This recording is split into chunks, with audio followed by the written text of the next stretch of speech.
Hello guys, कैसे हैं आप लोग। आई होप अच्छे होंगे, आप लोग को फैमिली में अच्छे होंगे। मैं गाइज आप लोग का स्वागत करता हूँ बी फार्मा वाले में।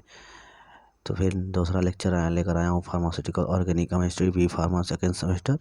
तो हमने पहले लेक्चर में देख लिया था क्लासिफिकेशन ऑफ ऑर्गेनिक कंपाउंड। अब इस लेक्चर में देखेंगे होमोलोगस रिच। होमोलोगस रिच होता क्या है गाइज, तो देखिए in organic chemistry homologous series are group of compounds who member all the share common functional referred to as the homologous compound। homologous compound वो होता है कि जो homologous सीरीज में रखा गया है उसके मेंबर को और एक फंक्शनल रिफर्ड के द्वारा as the homologous series is the successively rearranged। each successive member is represented by the general formula which differ for the molecular formula of the previous successive member of the CH2 unit। मतलब वो बोला जा रहा है कि एक homologous series वो series होता है कि जिसमें हम लोग एक अरेंज की तरह एक मेंबर के रिप्रेजेंटेट करके इसके जनरल फार्मूला की तरफ है उसको यूज करते हैं। फिर नेक्स्ट पॉइंट देखिए,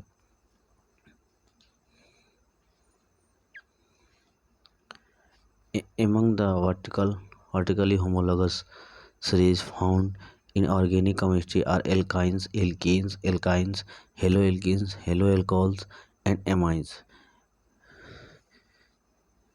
होमोलोगस सीरीज का मतलब होता है, होमो में तो होता है सिमिलर, लोगस में होता है मेक, सीरीज में होता है अरेंज्ड। एक कार्बन को कैसे सिमिलर थोड़ा अरेंजमेंट करना ही होमोलोगस सीरीज कहलाता है। फिर देखिए नेक्स्ट क्वेश्चन, नेक्स्ट पॉइंट देखिए,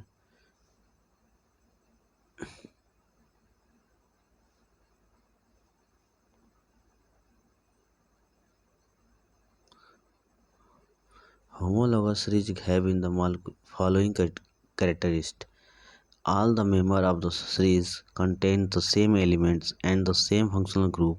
all the members of the homologous series can be represented by the general formula। कुछ मेंबर ऐसे होते हैं होमोलोगस सीरीज के, उसको जनरल फार्मूला से रिप्रेजेंट किया जाता है, और कुछ होते हैं जो होमोलोगस सीरीज को एलिमेंट के तरह फंक्शनल ग्रुप में प्रेजेंट किया जाता है। All the member homologous series can be prepared by the similar method. और कुछ होमोलोगस सीरीज को प्रिपेयर्ड मेथड द्वारा ही सिमिलर मेथड द्वारा प्रिपेयर किया जाता है।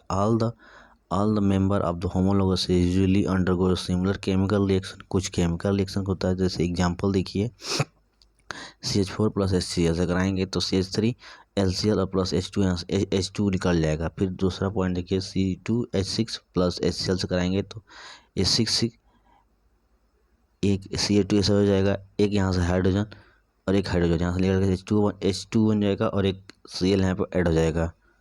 ये ट्राइवल कार्बन, ये ट्राइवल होता है कि shape of the organic compound, एक हाइड्रोजन पीछे रहेगा, एक हाइड्रोजन ऊपर, एक कार्बन एक जस्ट इसके इधर पीछे, एक जस्ट इसके नीचे और एक जस्ट इसके पीछे। थ्री टाइप में होता है। Calculation of the sigma and pi bond, और सिग्मा पाई बॉन्ड को कैसे कैलकुलेट किया जाता है नहीं बताते हैं गाइस। अगर वन सिग्मा तो सिंगल सिग्मा बॉन्ड है तो वो सिग्मा बॉन्ड होगा। अगर टू बॉन्ड है तो one sigma bond and two one pi bond होगा, और थ्री बॉन्ड है तो one sigma and two pi bond होगा। इसको कैलकुलेट करते हैं। इसको एग्जांपल देखते हैं कैसे इसको एग्जांपल से करते हैं। देखिए कुछ एग्जांपल है, ज़्यादा नहीं है, दो तीन है। देखिए CH3 CH double bond, CH triple bond, CH single bond, CH single bond, CH3 bond double bond है। तो इसको खोल कर लिख देंगे, चेन पोजीशन में लिख देंगे। जैसे एक दो तीन हाइड्रोजन, CH3 यहाँ हो जाएगा तो बॉन्ड ऐसे ही रहेगा, फिर एक हाइड्रोजन बॉन्ड इधर आ जाएगा, फिर डबल बॉन्ड ऐसे ही रहेगा, फिर कार्बन लग जाएगा, फिर ये लग जाएगा ऐसे ही, फिर एक ऊपर लग जाएगा, चाहे ऊपर लगाए चाहे नीचे लगाए आपकी इच्छा, ये इधर लग जाएगा एक, और एक दो बॉन्ड है तो CH2 इधर लग जाएगा। अब इसमें कैलकुलेट करिए, देखिए 1 2 3 4 5 6 7 8 9, 10, 11, 12, 13, 14, 15, 16, यानी कि 1 सिग्मा बॉन्ड, 1 सिंगल बॉन्ड तो सिग्मा बॉन्ड होगा, डबल बॉन्ड है तो कुछ सिग्मा बॉन्ड होगा, ट्रिपल बॉन्ड तो 1 सिग्मा ही बॉन्ड होगा, यानी कि 16 सिग्मा बॉन्ड है। अब पाई बॉन्ड काउंट करिए, 1 2 1 3 1 2 3 4 4 पाई बॉन्ड है। ऐसे ही हम लोग इसको काउंट करते हैं। अब नेक्स्ट पॉइंट आता है हम लोग का आइसोमरिज्म। तो गाइस आइसोमरिज्म स्टार्ट करने से पहले आप लोग को बताना चाहूँगा कि हर साल पेपर में पूछा गया है। आप लोग को दिखाता हूँ मैं प्रीवियस ईयर क्वेश्चन पेपर कि कितने पर पूछा गया है। देखिए गाइस, देखिए जी, पूछा है ये 7 नंबर में, सेक्शन सी में देखिए 7 नंबर पूछा है। Explain the structure isomer in organic compound. Organic compound को स्ट्रक्चर आइसोमर को एक्सप्लेन करना है, 7 नंबर में पूछा गया है। तो अच्छे से पढ़िएगा, हम बताते हैं आप लोग को। देखिए आइसोमरिज्म होता क्या है। Many organic compound have the same molecular formula but are different in their physical and chemical properties. These compounds are known as the isomer and this property is as isomer। या तो फिर इसका isomerism वो होता है कि इसका जो केमिकल फार्मूला होगा, नहीं सॉरी, कंपाउंड तो सेम होगा, मॉलिक्यूलर फार्मूला सेम होगा but different their physical and chemical properties. इसके जो फिजिकल और केमिकल प्रॉपर्टी डिफरेंट होगा, और इसी फिनोमेना को हम आइसोमरिज्म कहते हैं। दूसरा डेफिनेशन देख लीजिए, the organic compound which have the same molecular formula but different physical और chemical property due to the different structure are known as the isomer and this phenomena is isomerism. Isomerism actually 2 type का होता है, structural isomerism, stereo isomerism.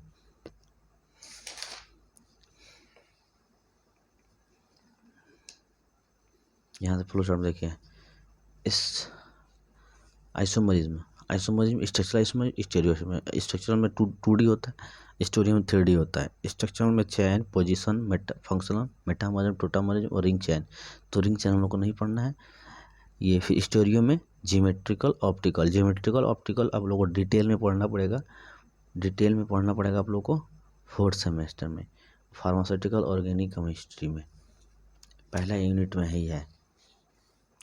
फिर देखिए definition इसका structural का, in this molecule have the same molecular formula but different structural as a result of this they have the different properties. मतलब इसका जो मॉलिक्यूलर फार्मूला सेम होगा लेकिन इसका स्ट्रक्चर होगा वो डिफरेंट होगा और इसका डिफरेंट प्रॉपर्टीज होगा। The compound having the same molecular formula but different structure formula are known as the structural isomerism and this property is the known as the structural isomerism. और इसी properties को हम structural isomerism बोलते हैं। जैसे कि देखिए 1 2 3 4 5 6 7 8 9 10 हाइड्रोजन है, 4 कार्बन है। और फिर इसी को हम लोग दूसरे तरीके में लिखे गए हैं, 1 2 3 4 5 6 7 8 9, 1 2 3 4 5 6 7 8 9 10 हो गया। 1 2 3 4 कार्बन है, यानी कि फिजिकल केमिकल इसका मॉलिक्यूलर फार्मूला सेम रहेगा बट इसका जो स्ट्रक्चर होगा और डिफरेंट होगा।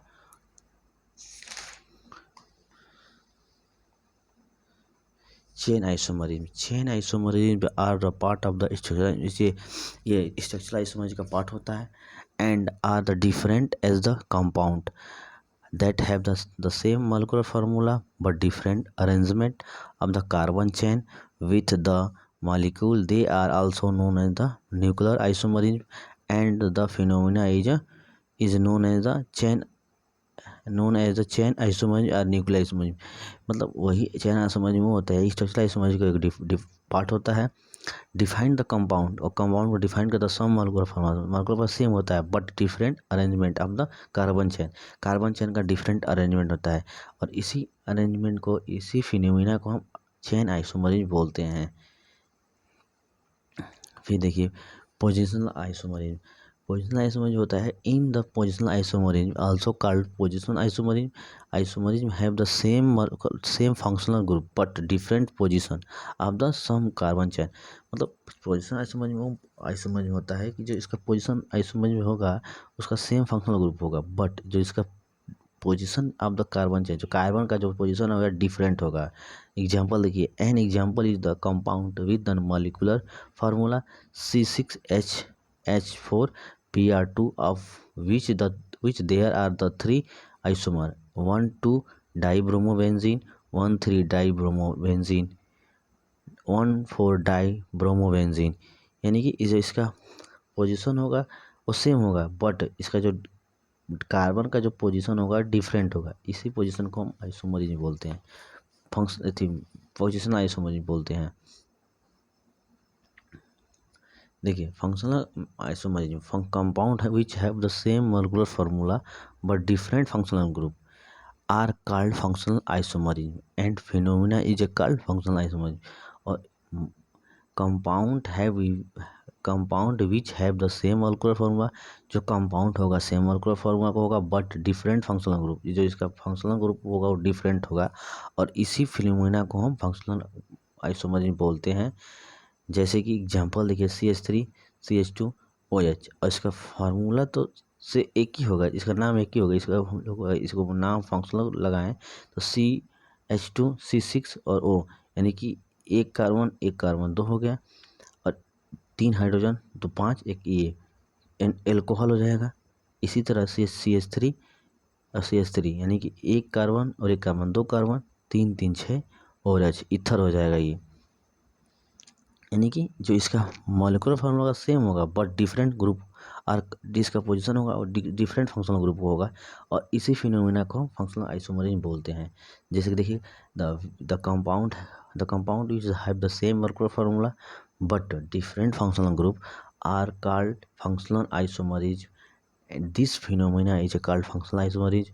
एग्जांपल CH3CH2OH, यानी कि CHCO कार्बन को जोड़ देंगे तो 2 कार्बन हो जाएगा, और एक हाइड्रोजन 3 हाइड्रोजन और 2 हाइड्रोजन 5, और एक OH से हाइड्रोजन निकालेंगे तो एक अल्कोहल बन जाएगा। फिर देखिए metamerism are the isomer have the same molecular formula but different alkyl group and 2 side of the functional group. This phenomena of the isomer is called metamerism. Metamerism वो isomer होता है कि जो इसका मॉलिक्यूलर फार्मूला सेम होगा जो but different alkyl group यानी 2 side, यानी कि जो इसका एल्काइल ग्रुप होगा वो 2 साइड फंक्शनल ग्रुप पे लग जाएगा, और इसी फिनोमिना को मेटामरिज्म पे, जैसे di ether and methyl propyl ether are metamerism, इसके 2 एल्काइल ग्रुप लगेंगे दोनों साइड चैन पे। Tautomerism are the structural isomerism of the chemical compound that readily interconverted the chemical reaction interconverting the two is called tautomerism. This conversion of the commonly result for the recolation of the hydrogen atom with the compound। यानी कि वो टोटामरिज्म वो होता है जिसका जो structural isomerism chemical compound readily interconverted होता है। द केमिकल रिएक्शन और interconverted the two is called tautomerism. जैसे कीटोन, इनॉल, इनकोमाइन, lactim, lactam are some of the example of the tautomerism. Stereo isomerism देख लीजिए। Stereo isomerism it arises due to the different arrangement of the atom around the carbon in the shape। जो stereo isomerism इसका different arrangement atom का होगा और carbon shape का। Molecule having the same molecular and structural formula but different spatial arrangement of the atom are called stereo isomerism. It is have 2 type, geometrical isomerism, optical isomerism. तो guys thank you, और next video के लिए आप channel को subscribe कर लेंगे, और हम लोग नेक्स्ट वीडियो में देखेंगे nominal lecture of the system, यानी कि IPC नेम। आप लोग का IPC नेम कैसे होता है ये हर साल एग्जाम में पूछा गया है 7 मार्क्स में। थैंक यू गाइस, चैनल को सब्सक्राइब करें प्लीज़।